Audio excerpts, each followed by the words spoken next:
అందరికీ షలోమ్ అండి.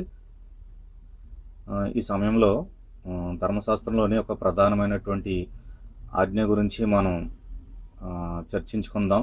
ఆ ఆజ్ఞ ఏంటంటే, నిన్ను వలె నీ పొరుగువానిని ప్రేమింపవలెను.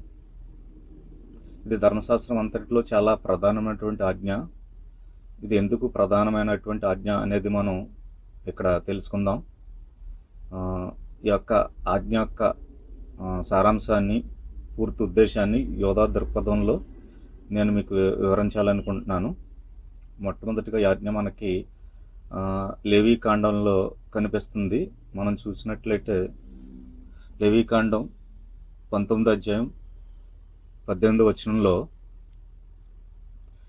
లేవీకాండం 19వ అధ్యాయం 18వ వచనం బి సెక్షన్లో చూస్తే, నీ ప్రజల మీద కోపం ఉంచుకొనక నిన్ను వలె నీ పొరుగువానిని ప్రేమింపవలెను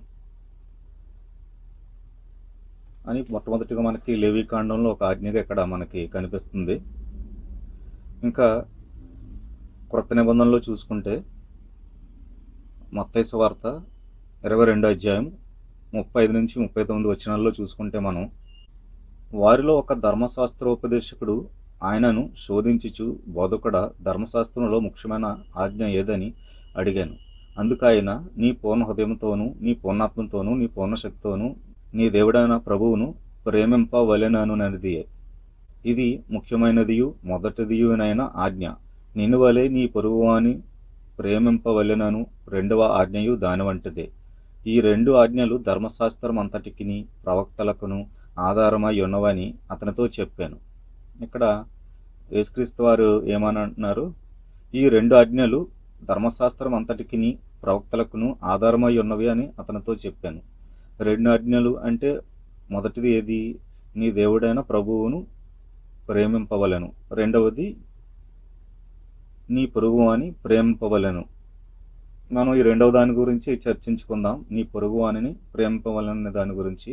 ఎందుకంటే ఈ రెండు ఆజ్ఞలు, అందులో ఇదొక ఆజ్ఞ కూడా ధర్మశాస్త్రం అంతటికి ప్రవక్తలకును ఆధారమై ఉన్నదని ఆయన అతనితో చెప్తున్నారు. అంటే తోరాకి, ధర్మశాస్త్రానికి ఈ ఆజ్ఞ ప్రధానమైనది అన్నప్పుడు ఆ ఆజ్ఞలో చాలా విషయాలు ఉన్నాయని, ఇమిడి ఉన్నాయని మనం గ్రహించుకోవచ్చు.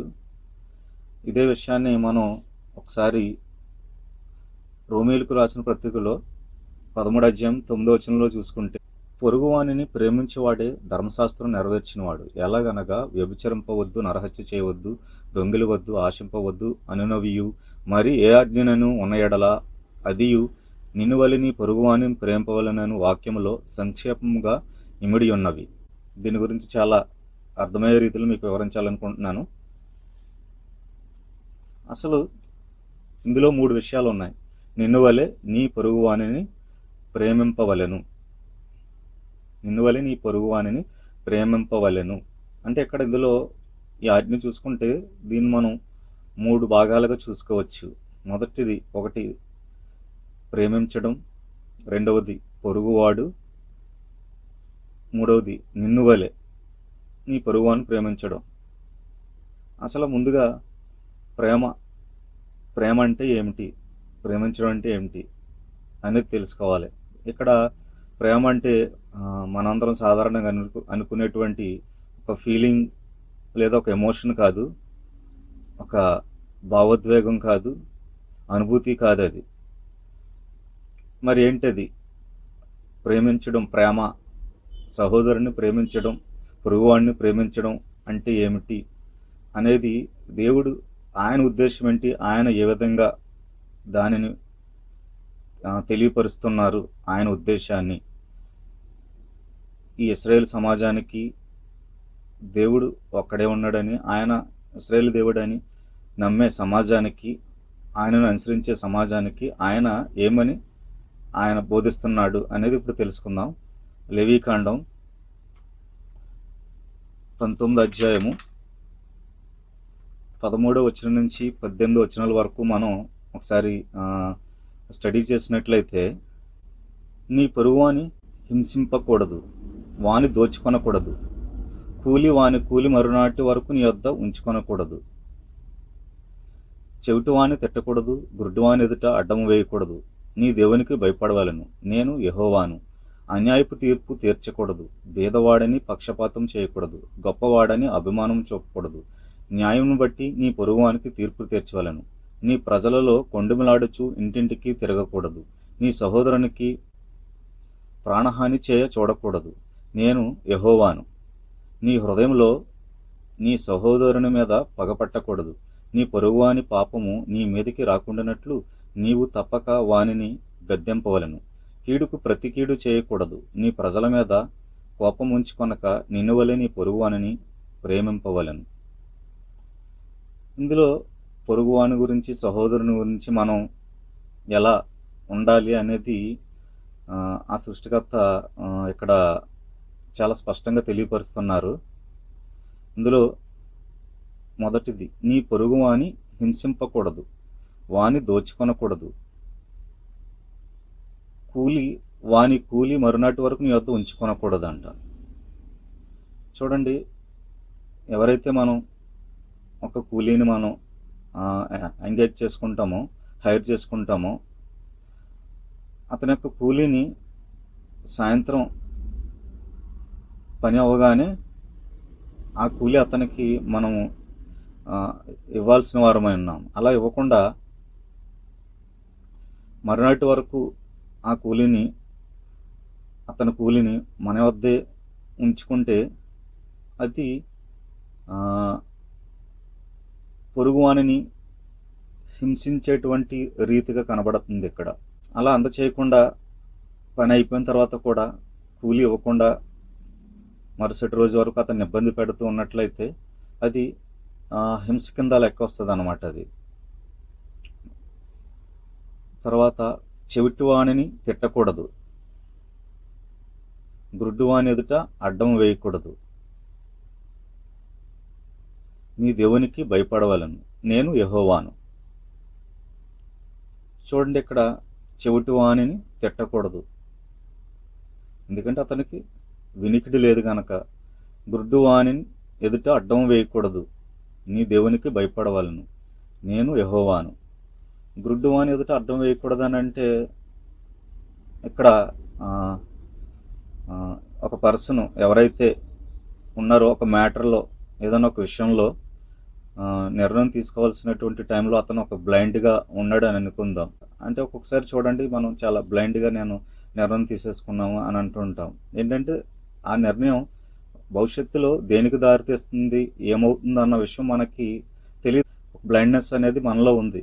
ఆ నిర్ణయానికి, ఒక మ్యాటర్ సంబంధించి, ఏదైనా ఒక విషయానికి సంబంధించి మనం ఏ విధంగా ముందుకు వెళ్ళాలి, ప్రొసీడ్ అవ్వాలనే దాని గురించి నిర్ణయం తీసుకోవడానికి సంబంధించి మనకు ఒక క్లారిటీ లేదు, ఒక రకమైన బ్లైండ్నెస్ ఉంది.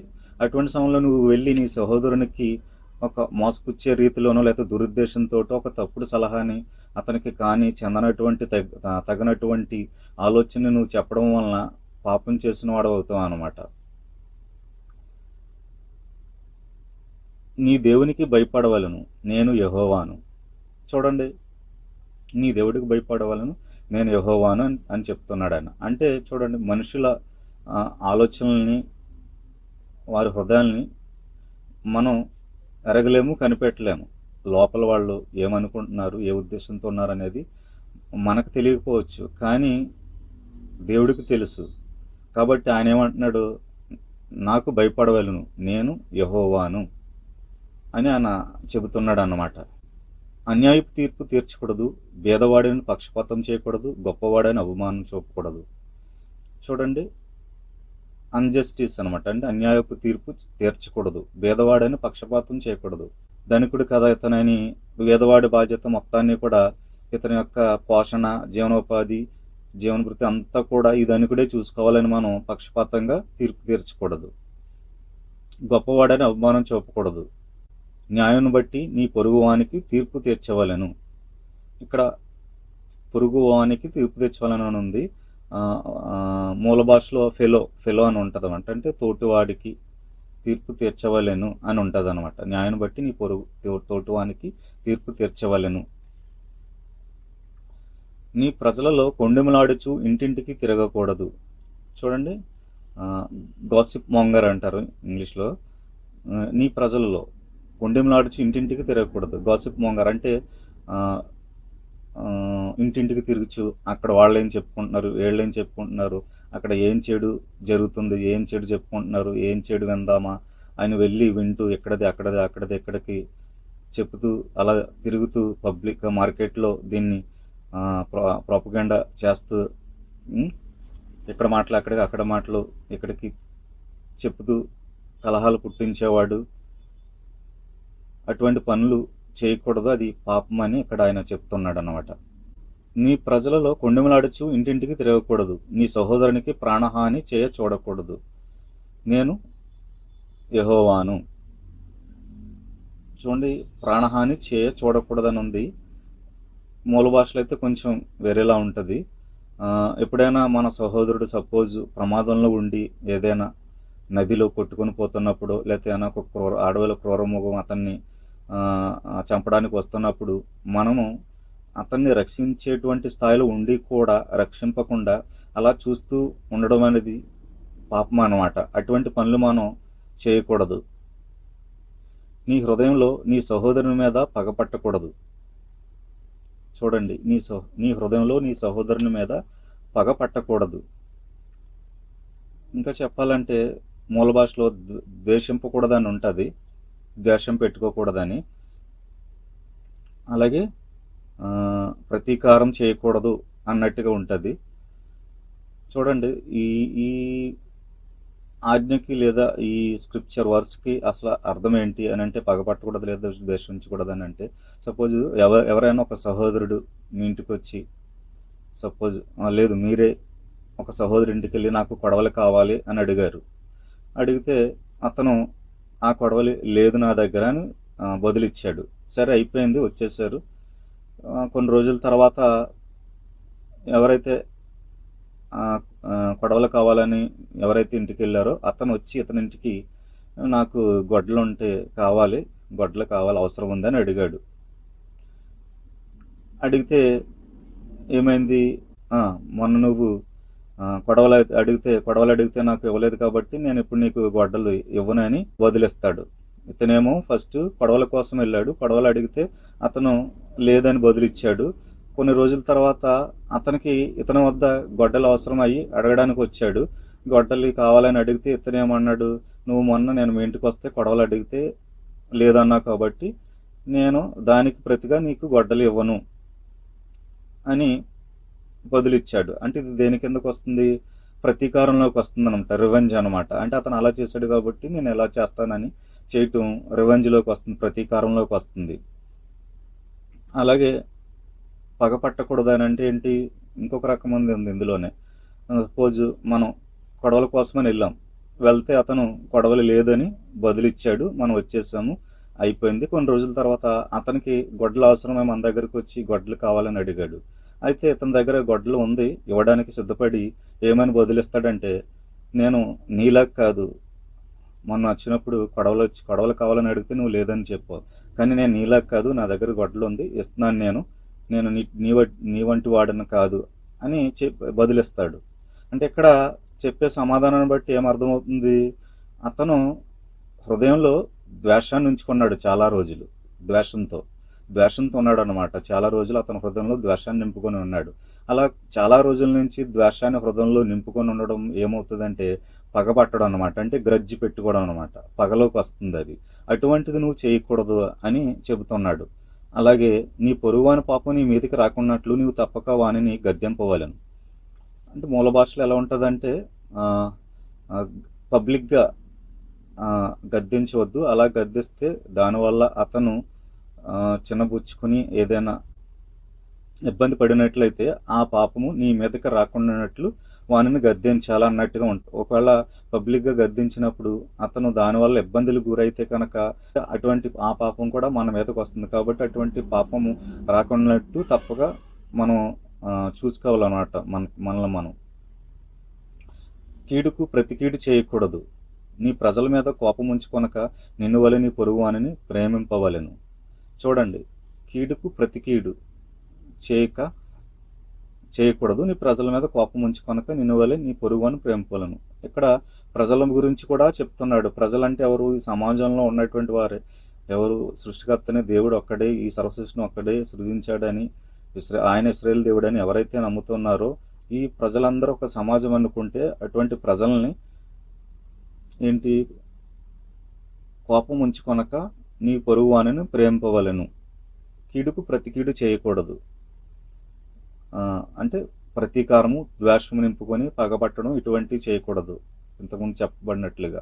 సో ఇప్పుడు మనం ఈ తెలుసుకున్న దాన్ని అంతటిని బట్టి మనకి ఇక్కడ అర్థమవుతుంది ఏంటి, ప్రేమ అంటే అది ఒక ఫీలింగ్ కాదు, లేదా ఒక ఎమోషన్ కాదు, అంటే ఒక అనుభూతి కాదు, లేదా ఎమోషన్ భావోద్వేగము కాదు, అది యాక్షన్స్లో, క్రియల్లో చేసేటువంటిది అనమాట. మనం ఒకరిని, సహోదరుని లేదా తోటివారిని, ప్రజల్ని మనం ప్రేమిస్తున్నామని అంటే వారి ఎడల మనం చాలా జస్టిస్గా అంటే న్యాయంగా ఉండాలన్నమాట, న్యాయంగా ప్రవర్తించాలి. ఏ విషయంలోనూ వారికి ఇబ్బంది కీడు కలిగించేటువంటి పనులు మనం చేయకూడదు, ప్రేమ కలిగి ఉండాలన్నమాట, న్యాయంగా ప్రవర్తించాలన్నమాట. అలా న్యాయంగా ప్రవర్తించడమే ప్రేమ అన్నమాట ఇది. అంతేగాని ఎమోషన్స్ కాదు, ఫీలింగ్స్ కాదు అవి. ఇవి క్లియర్గా మనం చేసేటువంటి యాక్షన్స్ అండ్ డీడ్స్ అన్నమాట, చేసేటువంటిది అన్నమాట. అలాగే పొరుగువారు ఎవరని చూస్తే, పొరుగువాడు అంటే ఎవరు, మన సమాజంలోనే ఇశ్రాయేలు దేవుణ్ణి లేదా ఒకే సృష్టికర్తని ఆరాధించి అనుసరించేవారు, ఆజ్ఞలు గైకొనే వాళ్ళు ఎవరైతే ఉన్నారో వీళ్ళందరూ ఒక సమాజంగా అనుకుంటే ఈ సమాజంలో ఉన్నటువంటి సహోదరులే పొరుగువారు అన్నమాట. అలాగే ఇంకొకటి తెలుసుకోవాల్సింది ఏంటంటే, నిన్ను వలె అంటే ఏంటి, నిన్ను వలె నీ పొరుగువానిని ప్రేమింపవలెను. ప్రేమ అంటే ఏంటో తెలుసుకున్నాం, ప్రేమించడం అంటే ఏంటో తెలుసుకున్నాం, పొరుగువాడు అంటే ఏంటో తెలుసుకున్నాం. నిన్ను వల్లే నిన్ను ప్రేమించుకోవడం అనేది కూడా తెలుసుకోవాల్సిన అవసరం ఉంది. నిన్ను వల్లే నిన్ను ప్రేమించుకోవడం అంటే ఏంటి, నీకు నువ్వుగా న్యాయంగా ప్రవర్తించడం, న్యాయంగా ఉండడం. ఎవరైనా తనను తాను ద్వేషించుకుంటాడా, ఏ విషయంలో అయినా తన మీద తాను కోపగించుకుంటాడా, లేదు. కాబట్టి నిన్ను నువ్వు ప్రేమించుకోవడం తెలిస్తే సహోదరుని కూడా, పొరుగువాడిని కూడా ప్రేమించడం అనేది తెలుస్తుంది అన్నమాట. నిర్గమకాండం 22వ అధ్యాయం 25వ వచనంలో చూసుకున్నట్లయితే,